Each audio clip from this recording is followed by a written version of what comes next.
Break બાદ આપનું સ્વાગત છે। બનાસકાંઠા પાલનપુર અમદાવાદ હાઈવેથી સમાચાર આવી રહ્યા છે કે જ્યાં અકસ્માત સર્જાયો છે। ટ્રિપલ અકસ્માતમાં 3 લોકોના મોત થયા છે। ટ્રેલર, ટ્રક અને ગાડી વચ્ચે અકસ્માત સર્જાયો। ભરકાવાડાના પાટિયા પાસે અકસ્માત સર્જાયો હતો। રોંગ સાઈડમાં આવતી ગાડી ચાલકે ટ્રેલરને ટક્કર મારતા ટ્રેલર સામેની સાઈડે આવતા ટ્રક સાથે અથડાતા અકસ્માત સર્જાયો હતો। ઘટનાના આ દ્રશ્યો પણ સામે આવ્યા છે, જેમાં ગાડીના સ્પેર પાર્ટ પણ રસ્તા પર છૂટા પડી ગયા। ગાડીનો કચરો ઘાણ બોલાઈ ગયો હોય તેવા આ દ્રશ્યો સામે આવી રહ્યા છે। પાલનપુર અમદાવાદ હાઈવેથી આ દ્રશ્યો સામે આવી રહ્યા છે। ટ્રિપલ અકસ્માતમાં 3 લોકોના મોતના પણ આંકડા સામે આવી રહ્યા છે। હાલ આ ઘટનામાં ગાડીનો પણ જોઈ શકાય છે કચરગાણ જે રીતે બોલાયો છે એના પરથી અંદાજો લગાવી શકાય છે કે આ અકસ્માત કેટલો ભયંકર હશે। ટ્રિપલ અકસ્માતમાં 3 લોકોના મોતના હાલ સમાચાર છે। આ ઘટનામાં ટ્રેલર, ટ્રક અને ગાડી વચ્ચે ગમખ્વાર અકસ્માત થયો છે। કિશોર ફોનલાઈન પર સંવાદદાતા જોડાઈ ચૂક્યા છે। કિશોર, જે રીતની અકસ્માતની આ ઘટના સામે આવી છે, 3 લોકોના મોતની વિગતો આવી રહી છે, વધુ માહિતી શું?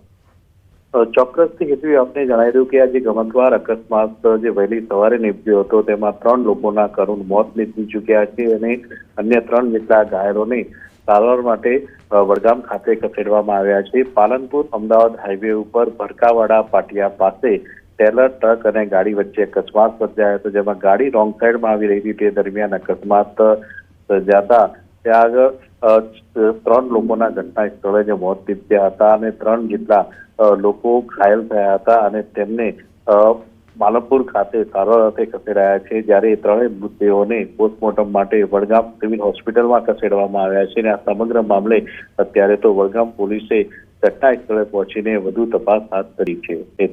કિશોર, આભાર માહિતી બદલ।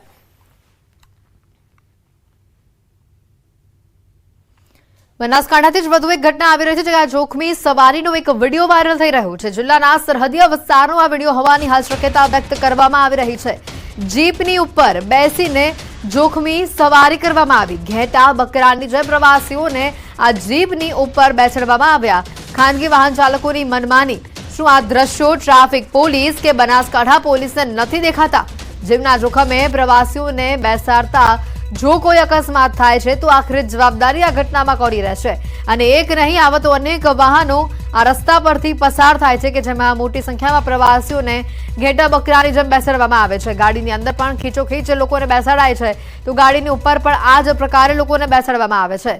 ત્યારે ન્યૂઝ 18 પણ આ મામલે સવાલ કરી રહ્યું છે કે આ ઘટનામાં જો કોઈ ગંભીર અકસ્માત થાય છે તો જવાબદારી કોણ લેશે?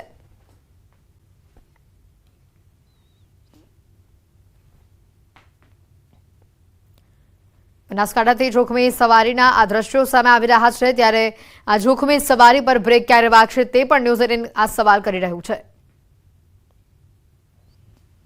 આ તરફ વડોદરામાં પણ હિટ એન્ડ રન મામલે તપાસનો ધમધમાટ યથાવત હોવાનું સામે આવ્યું છે। પોલીસે કાર ચાલક ધ્રુવ કાનોજિયાની ધરપકડ કરી હતી અને પોલીસ દ્વારા આરોપીને આજે કોર્ટમાં રજૂ કરવામાં આવશે। આરોપી ધ્રુવ કાનોજિયાના મેડિકલ રિપોર્ટ પણ કરાવવામાં આવ્યા છે। સાથે આજે કોર્ટમાં રજૂ કરી રિમાન્ડની માંગણી પણ કરવામાં આવશે। મહત્વનું છે કે આરોપી પોતાના બનેવીની કાર લઈને ફરવા નીકળ્યો હતો। આરોપી પાસે ડ્રાઇવિંગ લાયસન્સ ન હોવાનું તપાસમાં બહાર આવ્યું છે।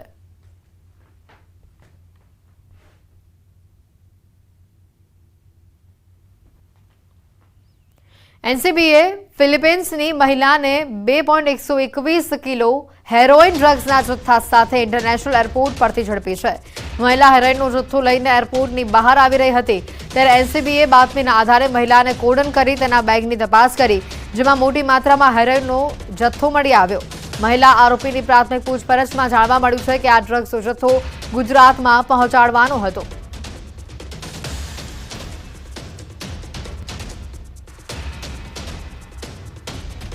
અમદાવાદના ચાંદખેડામાં બુટલેગર બેફામ બન્યા હોય તેવા દ્રશ્યો આવ્યા છે સામે। બુટલેગર અને પોલીસ વચ્ચે ફિલ્મી દ્રશ્યો સર્જાયા। દારૂ ભરેલી કાર પૂરપાટ ઝડપે દોડાવી પોલીસે પીછો કરતા કાર ચાલકે લારી સાથે ટક્કર મારી।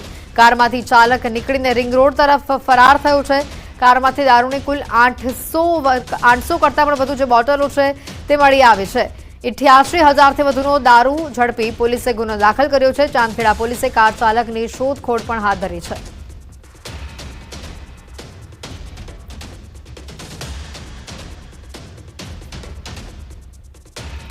દારૂ ભરેલી કાર પૂરપાટ ઝડપે દોડાવી કાર ચાલક ફરાર થયો હોવાનું હાલ સામે આવી રહ્યું છે। અમદાવાદના ચાંદખેડા વિસ્તારની આ ઘટના કે જ્યાં 88,000થી વધુનો દારૂ આ કારમાંથી ચાંદખેડા પોલીસે જપ્ત કર્યો છે। જે પ્રમાણે બોટલના આંકડા આવી રહ્યા છે, 802 કરતાં પણ વધુ બોટલો દારૂની હોવાનું સામે આવી રહ્યું છે। ગુજરાતમાં ચોમાસાના થયા શ્રી ગણેશ, રાજ્યમાં નૈઋત્યના ચોમાસાએ કરી વિધિવત પધરામણી। હવામાન વિભાગે કરી સત્તાવાર જાહેરાત। ગુજરાતમાં ચોમાસું 15 જૂનની આસપાસ બેસતું હશે, પરંતુ આ વખતે આ તારીખ પહેલા ચોમાસાએ કર્યો છે પ્રવેશ। હવામાન વિભાગે ગુજરાતમાં આગામી 4 દિવસ વરસાદની કરી છે આગાહી। આજે ગુજરાતના મોટાભાગના જિલ્લાઓમાં સામાન્ય વરસાદ પડવાનું છે અનુમાન। ગાજવીજ સાથે વરસાદ પડવાની શક્યતા। મહારાષ્ટ્રના મુંબઈમાં ધીમી ધારે વરસાદ। ચોમાસાના શ્રી ગણેશ બાદ વરસાદના આગમનથી વાતાવરણમાં ઠંડક, લોકોને ગરમીથી આંશિક રાહત મળી।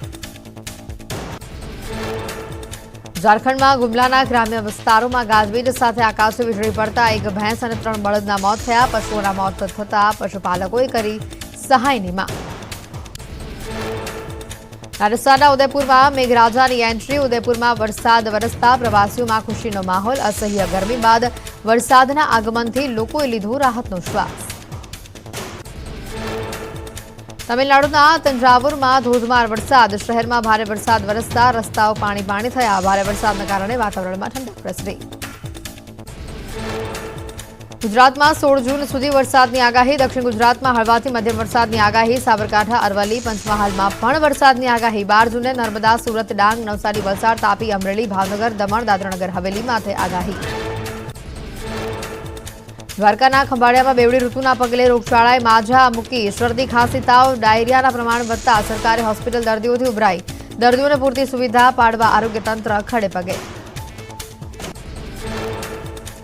અમરેલીના રાજુલા તાલુકાના માંડળ ગામે વૃક્ષ ધરાશાયી। ભારે પવનના કારણે વર્ષો જૂનું વૃક્ષ રોડ ઉપર પડ્યું। પીપળનું વૃક્ષ ધરાશાયી થતા વાહન વ્યવહારને અસર। રાજસ્થાનના કરોલીમાં વિશાળકાય વૃક્ષ ધરાશાયી થયું। વૃક્ષ નીચે એક ટેમ્પો અને ગાડી ફસાયા। ઘટનાના પગલે વાહન વ્યવહાર થયો હતો પ્રભાવિત। મોડી રાત્રે બનેલી આ ઘટનાના લીધે મોટી દુર્ઘટના ટળી। વારાણસીમાં ગરમીનો કહેર યથાવત। કાળઝાળ ગરમીથી લોકો ત્રસ્ત બન્યા। મ્યુનિસિપલ કોર્પોરેશન દ્વારા જાહેર માર્ગો ઉપર પાણીના ફુવારાની કરાઈ છે વ્યવસ્થા। રાજકોટના ત્રંબા ગામમાં સનાતન સંત સંમેલન યોજાયું। દેશભરના સાધુ સંતો સંમેલનમાં રહ્યા ઉપસ્થિત। હિન્દુ દેવી દેવતાઓ વિશે અપમાનને લઈને સંમેલનમાં ચર્ચા। સંત સંમેલનમાં નિજાનંદ બાપુનું મોટું નિવેદન। તેમણે કહ્યું, આપણે જગતગુરુ શંકરાચાર્યને મૂકી અયોધ્યા ગયા। અયોધ્યાના પરિણામોએ બતાવી દીધું કે ક્યાં ભૂલ થઈ। સંમેલનમાં ભાગવત કથાકાર રમેશ ઓઝાએ સ્વામિનારાયણ સંપ્રદાયનું નામ લીધા વિના લીધા આડે હાથ। કહ્યું, સાધુનું કામ બ્રેઇન વોશ કરવાનું નહીં, હાર્ટ વોશ કરવાનું છે। હું જ મોટો, મારા જ ગુરુ મોટા, આ વાત ન કરવી જોઈએ। મોદી કેબિનેટના નવા મંત્રીઓએ સંભાળ્યો પદભાર। જલશક્તિ મંત્રી સી.આર. પાટીલ, આરોગ્ય મંત્રી જે.પી. નડ્ડાએ મંત્રાલયમાં પદભાર સંભાળ્યો। એસ. જયશંકરે ફરી વિદેશ મંત્રાલયની દોર સંભાળી।